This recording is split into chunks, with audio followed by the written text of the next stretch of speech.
NSA Ajit Doval ने मुस्लिम धर्मगुरुओं से की मुलाकात।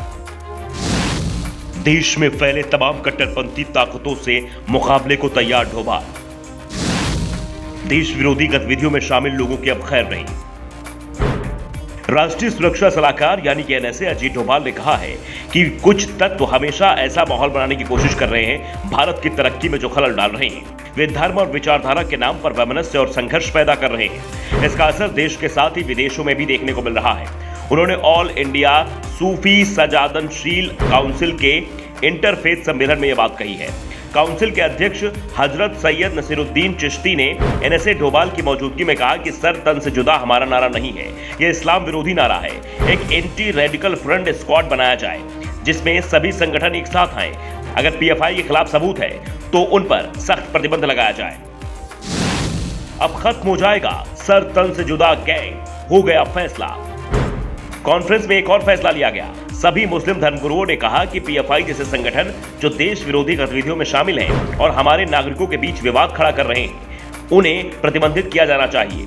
देश के कानून के अनुसार उनके खिलाफ कार्रवाई शुरू की जानी चाहिए। कॉन्फ्रेंस में सभी ने मिलकर सर्वसम्मति से यह संकल्प भी लिया कि किसी चर्चा या बहस के दौरान देवी देवता या पैगंबर को निशाना बनाने की निंदा की जानी चाहिए। ऐसे मामलों को कानून के तहत निपटाना चाहिए।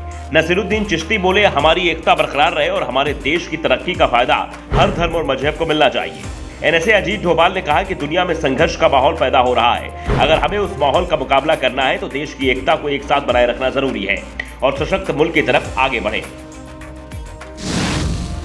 अखिल भारतीय सूफी सज्जदा नशीन परिषद के अध्यक्ष हजरत सैयद नसीरुद्दीन चिश्ती ने कहा कि कोई घटना होती है, कुछ गलत होता है तो हम निंदा करते हैं, लेकिन अब निंदा करने से काम नहीं चलेगा। समय है कुछ कर दिखाने का। हमें जमीनी तौर पर काम करना पड़ेगा। कट्टरपंथी संगठनों को प्रतिबंधित करने के लिए समय की आवश्यकता है, चाहे वो कोई भी कट्टरपंथी संगठन हो जिससे पीएफआई इत्यादि शामिल हैं। अगर उनके खिलाफ सबूत है तो उन्हें प्रतिबंधित किया जाना चाहिए। हमें युवाओं को समझाने की जरूरत है। ये काम धर्मगुरुओं से बेहतर कोई नहीं कर सकता है, क्योंकि हिंदुस्तान एक धार्मिक मुल्क है।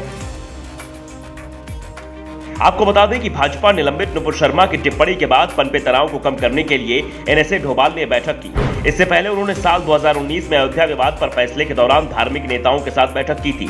दरअसल नुपुर शर्मा की टिप्पणी के बाद उदयपुर और अमरावती में कट्टरपंथियों ने बेरहमी से कन्हैया लाल और उमेश कोल्हे की हत्या कर दी थी, जिसके बाद तनाव को समाप्त करने के लिए अजीत डोभाल ने मुस्लिम धर्मगुरुओं से मुलाकात की। इस बैठक के बाद ये एक बात तो साफ हो गई है कि अब सर तन से जुदा गैंग के बुरे दिन शुरू होने वाले हैं। देश में आतंक फैलाने वाले इस गैंग की अजीत डोभाल अब बैंड बजा देंगे। वैसे आप अजीत डोभाल को लेकर क्या सोचते हैं, हमें कमेंट बॉक्स में जरूर बताएं और वीडियो को इतना शेयर करें कि हर भारत विरोधी गैंग की रूह कांप जाए। Bureau report, the Indian news.